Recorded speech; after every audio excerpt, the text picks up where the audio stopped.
kamu nonton, jangan lupa subscribe, like, and share ya. Bunyiin juga lonceng notifikasinya ya guys.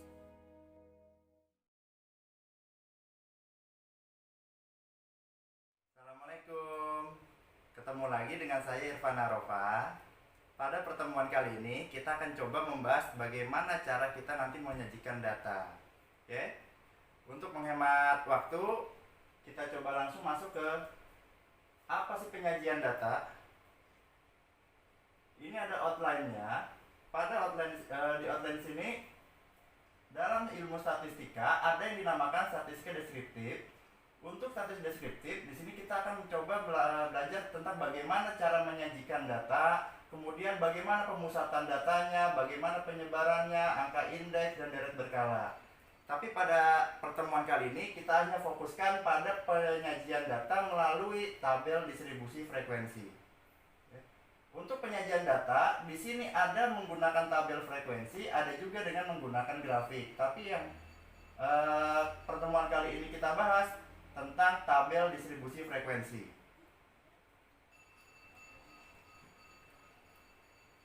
Di sini ada tujuan pembelajarannya.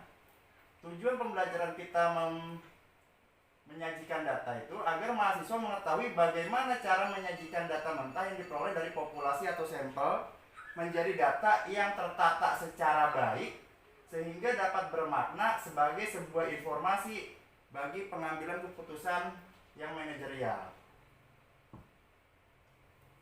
Kemudian di sini ada langkah-langkahnya. Langkah-langkah dalam statistik deskriptif. Yang pertama itu kita harus memahami masalah dan jawaban yang akan diperlukan. Kemudian yang kedua, kita mengumpulkan data yang sesuai dengan masalah dan tujuan. Yang ketiga, menata data mentah ke dalam tabel distribusi frekuensi.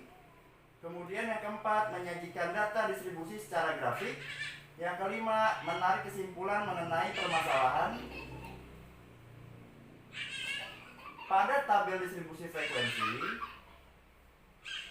data yang diperoleh dari lapangan itu masih berupa data kasar atau data mentah secara acak. Contohnya itu apa? Contohnya itu yang seperti ini. Misalnya di sini ada data nilai ujian statistika dari 60 orang mahasiswa. Kalau kita lihat data-data yang seperti ini kita akan pusing. Kalau ini baru sebanyak 60 orang mahasiswa, bagaimana kalau nanti ada sebanyak ribuan data, puluhan ribu, bisa lebih pusing lagi. Nah, di sini kita akan coba dari 60 mahasiswa ini akan kita olah, akan kita sajikan melalui tabel distribusi frekuensi supaya informasi dari data-data ini bisa kita mudah pahami. Oke, kita kembali lagi ke slide sebelumnya. Di sini ada definisi distribusi frekuensi, yaitu pengelompokan data ke dalam beberapa kategori yang menunjukkan banyaknya data dalam setiap kategori. Berarti nanti akan kita buatkan kategorinya. Kalau dalam tabel frekuensi ini biasanya disebut dengan kelas. Kemudian yang kedua, setiap data yang tidak dapat dimasukkan ke dalam setiap data tidak dapat dimasukkan ke dalam dua kelas atau lebih kategori. Atau di sini kelas biasanya disebutnya. Kemudian distribusi frekuensi berguna untuk mengorganisasi data secara sistematik di dalam berbagai klasifikasi tanpa mengurangi informasi dari data tersebut. Kemudian selanjutnya, jika data yang tersedia banyak, maka bisa dibagi ke dalam beberapa kelas. Tapi kalau sedikit, tidak perlu kita bagi. Dalam pembuatan tabel distribusi frekuensi, ada hal-hal yang perlu kita perhatikan. Yang pertama itu penentuan jumlah kelas. Kalau tadi kategori sama seperti dengan kelas. Penentuan jumlah kelas ini dari suatu distribusi tergantung pada ciri-ciri data kasarnya dan tujuan penggunaan data itu sendiri setelah digolongkan ke dalam kelas-kelas tertentu. Besarnya interval kelas bagi tiap-tiap kelas berhubungan erat dengan penentuan jumlah kelas dan sebaiknya diusahakan agar sama semua serta dalam bilangan-bilangan yang praktis. Kemudian yang perlu diperhatikan lagi, penentuan batas kelas harus diusahakan sedemikian rupa sehingga tidak terdapat keraguan-raguan dalam memasukkan angka-angka ke dalam kelas yang sesuai. Oke, kita lanjut. Kemudian yang perlu diperhatikan juga, panjang interval dari masing-masing kelas harus sama. Kemudian jangan sampai terjadi data yang masuk data double. Maksudnya jangan sampai terjadi ada data yang dapat masuk ke dalam dua kelas sekaligus. Kemudian semua data harus masuk ke dalam interval yang ada. Kemudian tidak boleh ada kelas interval yang mempunyai frekuensi 0. Ini terutama ada di kelas-kelas yang ada di tengah. Jadi tidak boleh dia ada frekuensi yang 0. Kemudian diusahakan data yang paling minimum ada di tengah interval kelas yang pertama. Kemudian dalam penentuan jumlah kelas sebaiknya dilakukan pembulatan. Oke, kita lanjut. Ini contoh tabel distribusi frekuensi. Tabel distribusi frekuensi itu di sini ada kolom data. Data apa? Data-data tentang apa yang ingin kita masukkan nanti. Kalau tadi kita punya kasus ada data dari di sini 80, tadi 60. 80 orang mahasiswa misalnya. Data dari 80 orang mahasiswa ternyata nilai-nilainya ada di sini. Bagaimana untuk membentuk ini? Ini adalah tabel data distribusi frekuensi yang menggunakan data kelompok. Karena data distribusi frekuensi pun data tunggal bisa. Nah, dalam data kelompok di sini misalnya ada 31 sampai dengan 40. 31 sampai dengan 40 ini mencerminkan adalah kelas interval. Yang ini kelas interval kedua ada 41 sampai 50. Ya, interval yang ketiga 51 sampai 60 dan seterusnya. Nah, di sini ternyata ada banyak kelasnya. Ini kelas yang pertama, ini kelas yang kedua, ini kelas yang ketiga, keempat, kelima, keenam, ketujuh dan seterusnya kalau masih ada. Jadi ini banyak kelas. Ini kelas yang pertama, kelas kedua, ketiga, keempat, kelima, keenam, ketujuh. Yang ini tanda interval kelasnya. Dari masing-masing kelas, di sini ada ujung bawah kelas. Ujung bawah kelas yang pertama itu adalah ini, 31. Ujung bawah kelas yang ketiga itu adalah 51. Ujung bawah kelas yang terakhir itu adalah 91. Ada juga ujung atas kelas. Ujung atas kelas itu yang di sini. Yang di tengah sini ini mencerminkan intervalnya. Kalau 31 sampai dengan 40 berarti intervalnya itu adalah 10. Nah, kemudian ini tadi adalah nilai-nilai ujian yang akan kita masukkan nanti. Ada lagi di sini banyaknya mahasiswa atau frekuensinya. Ini diperoleh dari banyaknya data yang keluar. Yang keluar dari mana? Dari nilai-nilai yang akan kita masukkan. Misalnya 31 sampai dengan 40 ada 2 orang mahasiswa. 41 sampai 50 ada 3 orang mahasiswa. Dan seterusnya. Jika ini ditotalkan, nilainya itu adalah ada sebanyak jumlah mahasiswa yang ingin kita ambil datanya. Oke, kita lanjut lagi. Untuk membuat Untuk membuat tabel distribusi frekuensi, di sini yang kita gunakan adalah aturan Stargauss. Dalam aturan Stargauss ini ada tahapan-tahapannya. Yang pertama itu kita harus mengurutkan data, baik yang dari yang terkecil ke yang terbesar atau dari yang terbesar ke yang terkecil. Setelah data itu diurutkan, kita harus mencari nilai dari rentangnya. Rentangnya itu adalah data terbesar dikurangi dengan data yang terkecil. Kemudian yang kedua, setelah kita punya nilai rentang di sini, kita harus menentukan banyak kelasnya. Banyak kelas itu yang mana? Banyak kelas itu yang nih.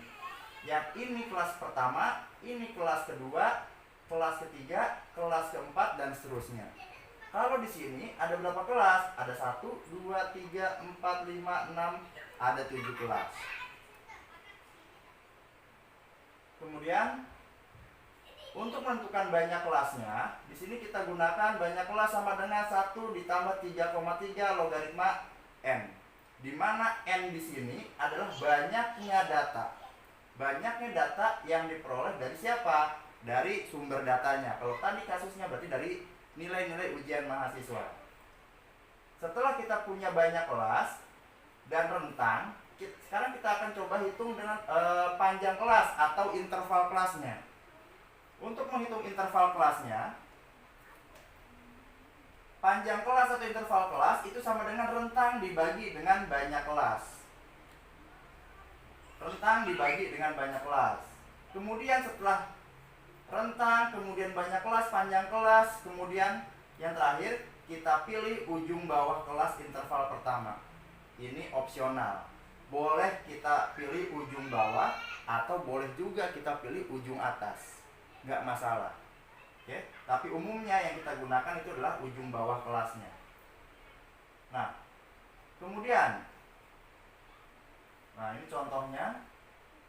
Dari data nilai ujian statistika 60 orang mahasiswa diperoleh data seperti ini. Dari data seperti ini akan kita coba buatkan tentang tabel distribusi frekuensi. Sebelum kita masuk ke data ini, kita coba bedakan dulu.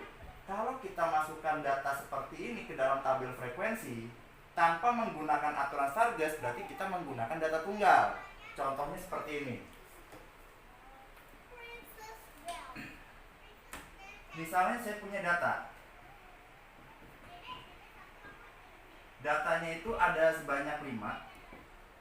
Misalnya ada nilai 80, kemudian 78, kemudian 79, kemudian 81, kemudian 80. Misalnya ini adalah tentang nilai ujian mahasiswa dari 5 orang. Nilai ujian 5 orang mahasiswa. Kalau kita buatkan tabel frekuensi dari sini, berarti di sini nanti ada nilai, kemudian ada lagi frekuensi. Nilainya, kalau kita lihat dari sini, berarti kita mengurutkan dulu dari yang terkecil ke yang terbesar atau sebaliknya. Yang terkecil misalnya di sini ada 78, kemudian ada lagi 79, ada lagi 80, ada lagi 81. Kalau kita melihatnya seperti ini data tunggal. Kemudian frekuensinya bagaimana? Frekuensinya yang 78 ada berapa kali muncul ya? Ada sebanyak 1 kali. Kemudian yang 79 ada sebanyak 1 kali juga. Yang 80 ada sebanyak 2 kali. Yang 81 ada sebanyak 1 kali. Ditotalkan di sini jumlah ada sebanyak 5 orang mahasiswa. Ini data tunggal. Bagaimana dengan data kelompok? Kita akan gunakan aturan Stargast. Tadi kalau yang ini dikatakan sebagai data tunggal, yang ini tabel frekuensi dari data tunggal. Tunggalnya dari mana? Bisa kita lihat di sini. Tidak ada interval kelas. Yang dilihat hanya banyaknya kelas. Banyaknya kelas dari mana? Setiap data yang sama itu adalah kelas yang sama. Misal 78 itu kelas pertama. Dia tidak ada intervalnya. 79 dan seterusnya. Tinggal kita hitung banyak kelasnya. Frekuensinya tadi 80 ada 2 data. Kemudian 79 ada 1 data dan seterusnya. Ini tabel frekuensi dari data tunggal.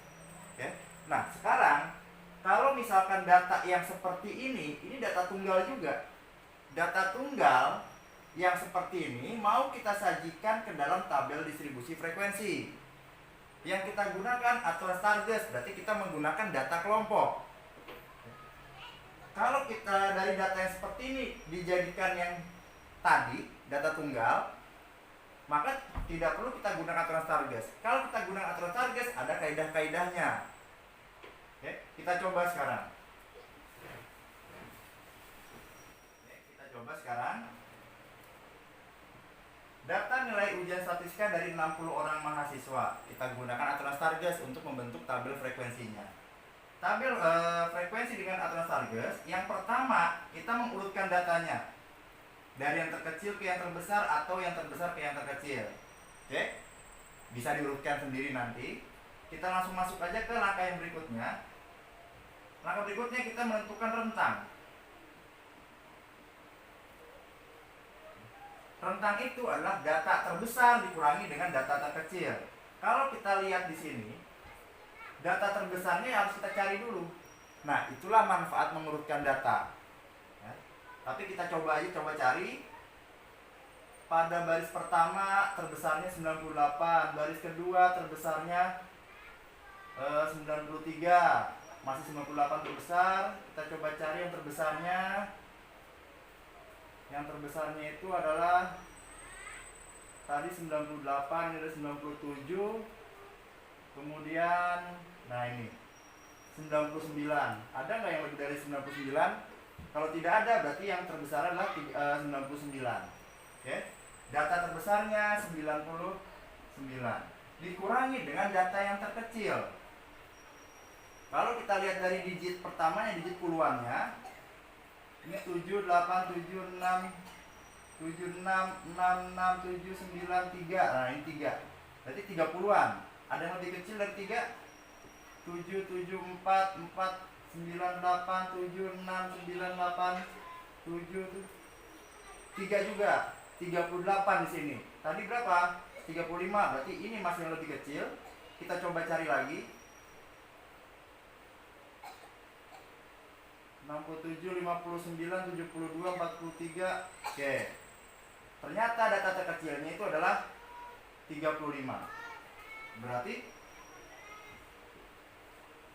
99 dikurangi dengan 35 sama dengan 64. Oke. Langkah selanjutnya setelah kita mencari rentang, kita tentukan banyak kelas. Untuk menentukan banyak kelas itu rumusnya apa? 1 ditambah 3,3 logaritma N. Tadi N itu apa? Banyaknya data. Banyaknya data sekarang ada sebanyak 60 data. Oke, ada sebanyak 60 data, berarti kita gunakan logaritma 60. Sama dengan 1 ditambah 3,3 logaritma 60. 1 ditambah 3,3 logaritma 60 itu sama dengan berapa? Sama dengan 6,8. Oke. Nah, di sini logika kita berpikir banyak kelas. Banyak kelas itu apa? Berarti banyak ruangan. Kalau banyak ruangan ada sebanyak 6,8, mungkin nggak? Ada sebanyak 0,8 ruangan? Tidak akan mungkin. Ya. Berarti dari 6,8 ini bisa kita gunakan 6 ruangan atau 6 kelas, bisa juga kita gunakan 7 ruangan atau 7 kelas. Ya. Nah, karena banyak kelasnya di sini ada 6, ada 7, atau bisa 6 dan bisa 7, untuk menentukan panjang kelasnya sama dengan rentang dibagi dengan banyak kelas. Nah, di sini sekarang rentangnya tadi sudah kita dapat sebanyak 64, banyak kelasnya sekarang ada 6, ada 7.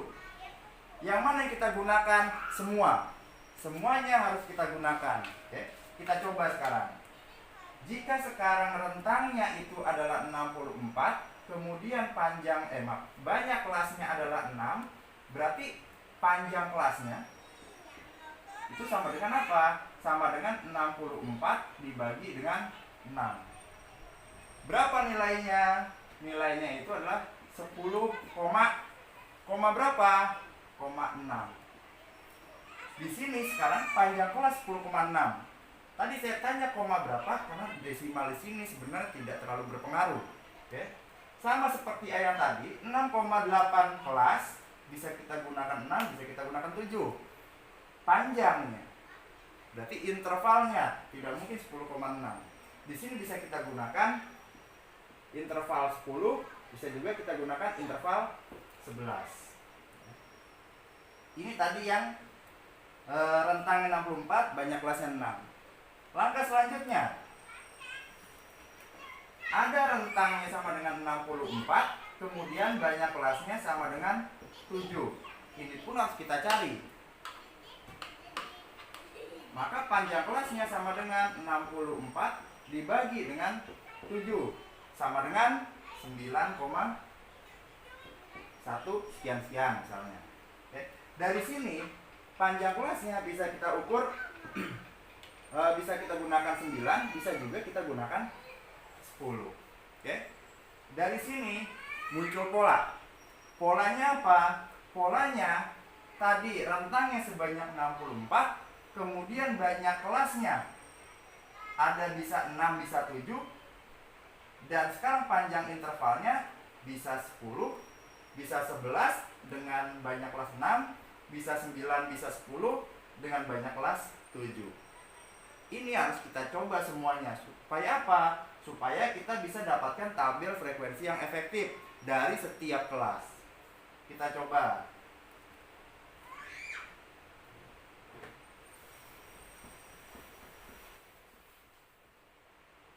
Setelah kita cari rentang, banyak kelas dan panjang kelas, kita dapatkan 4 buah pola. Pola yang pertama banyak kelasnya 6, panjang kelas 10. Yang pola yang kedua banyak kelas 6, panjang kelas 9. Pola yang ketiga banyak kelasnya 7, panjang kelasnya 9. Dan yang pola yang terakhir banyak kelasnya 7, panjang kelasnya 10. Oke. Kita buatkan dulu tabel-tabel frekuensinya. Secara asal aja dulu. Setelah itu kita menentukan nilai-nilai yang akan kita masukkan atau data mana yang akan kita masukkan terlebih dahulu. Cara menentukan data yang kita masukkan terlebih dahulu, boleh kita gunakan ujung atas kelas terakhir atau ujung bawah kelas pertama. Umumnya yang digunakan adalah ujung bawah kelas pertama. Kalau kita gunakan ujung bawah kelas pertama, dari data yang tadi sudah kita saksikan masih secara mentah atau data tunggalnya, data yang paling terkecil itulah 35. Dan data yang 35 ini itu akan menjadi ujung bawah kelas pertama. Di pola yang pertama, kedua, ketiga, dan keempat, ini sama-sama kita taruh data ujung bawah kelas pertamanya adalah 35. Yang ini sama 35, yang ini sama 35, yang ini pun sama 35. Oke. Kemudian intervalnya berapa? Sampai. Kita cari dulu semuanya. Kemudian di sini banyak kelasnya 6, panjang kelasnya 10. Berarti untuk pola yang pertama dimulai dari 35 sampai ke depan sebanyak 10 kali karena panjang kelasnya adalah 10.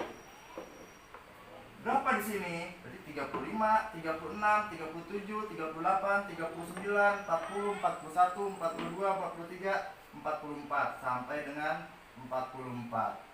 Kita cari kelas yang kedua juga. Kelas yang kedua dimulai dari 45 sampai dengan 54.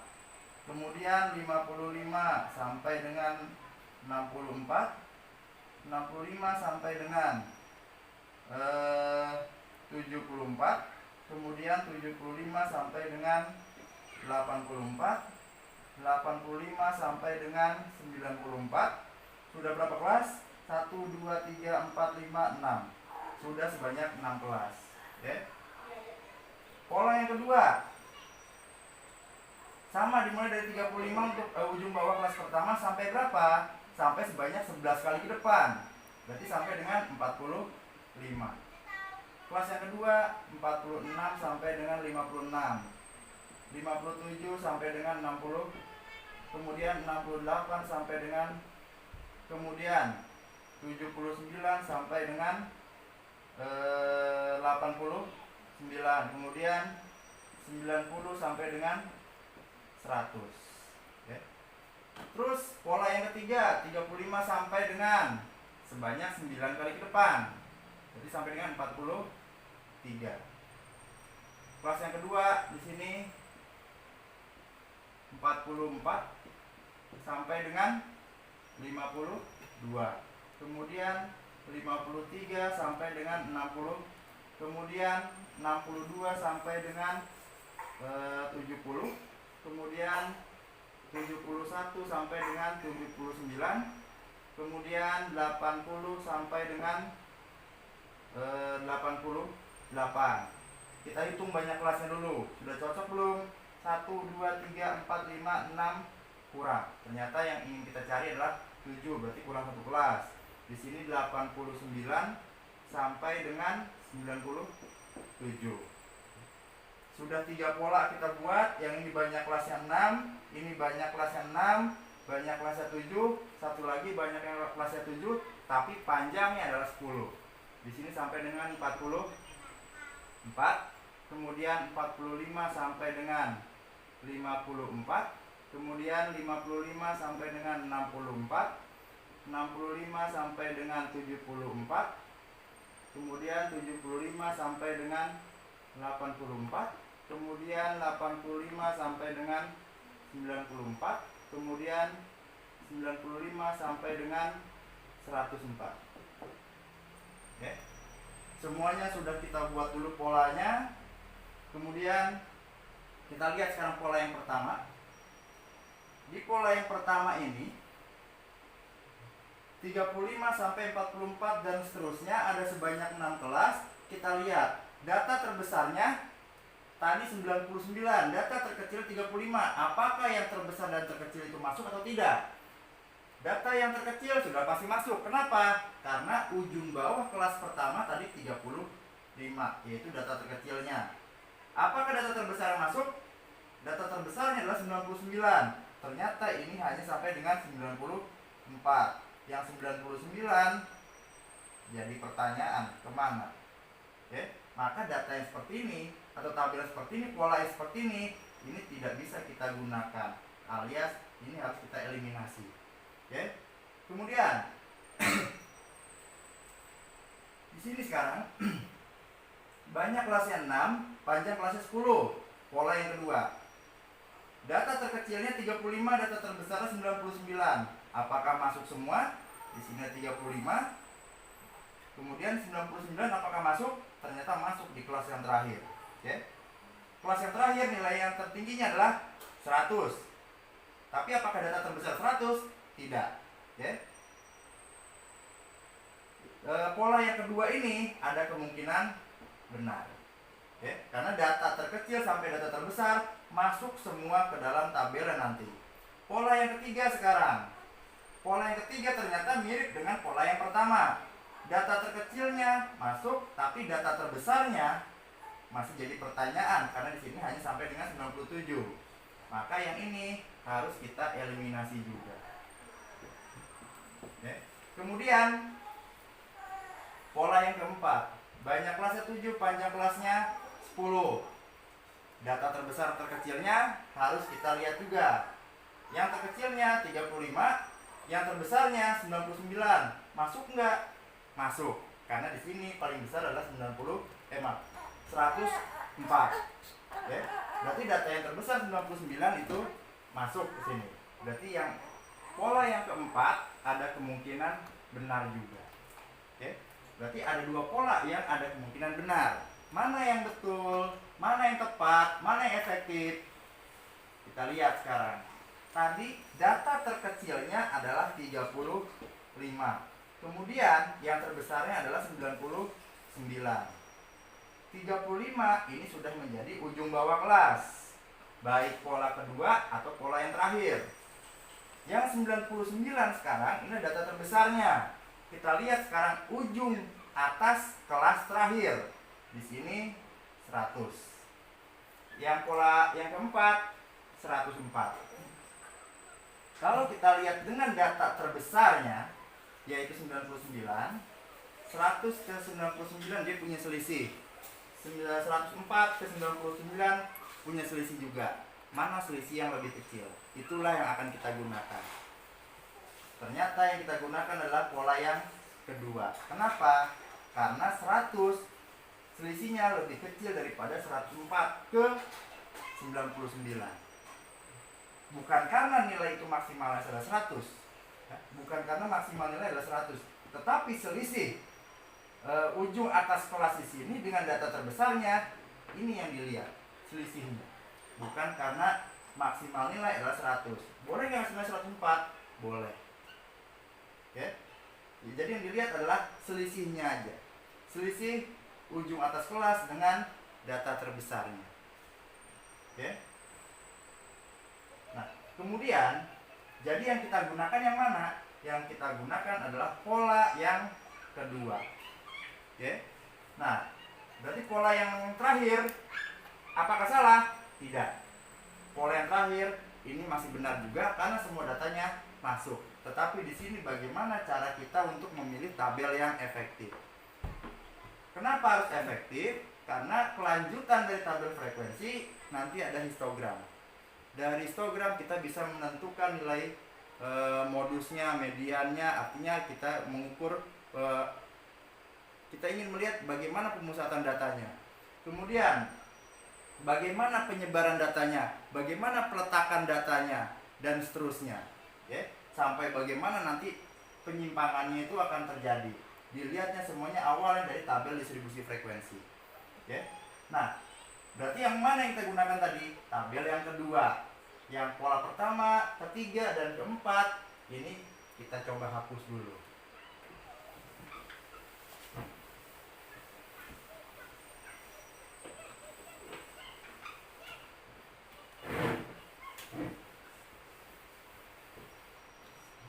Nah, jadi pola yang kedua yang akan kita buatkan nilai-nilai frekuensinya, atau kita cari nilai frekuensinya.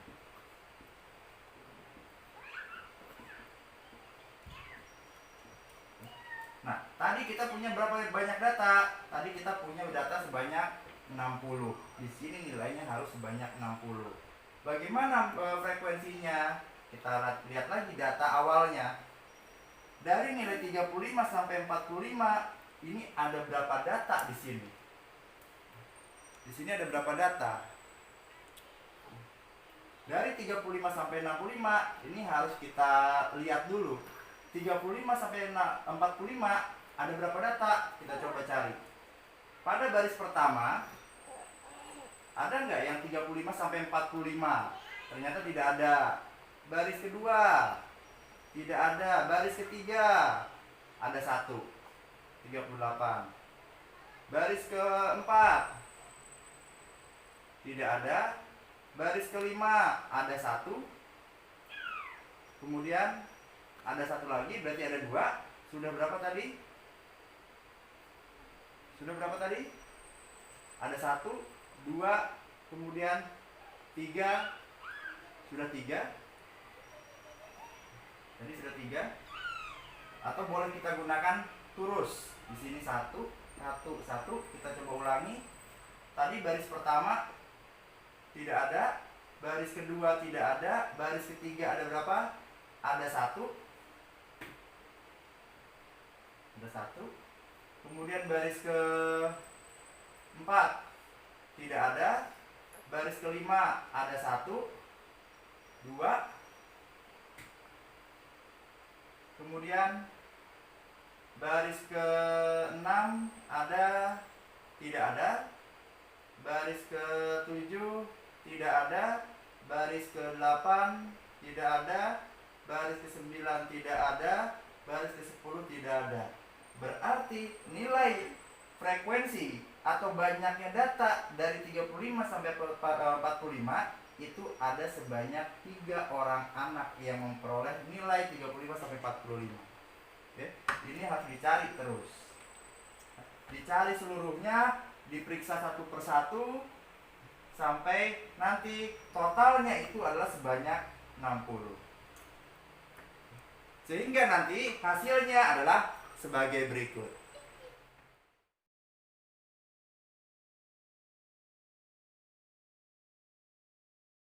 Oke, tadi sudah kita pelajari bagaimana cara menyajikan data menggunakan tabel frekuensi.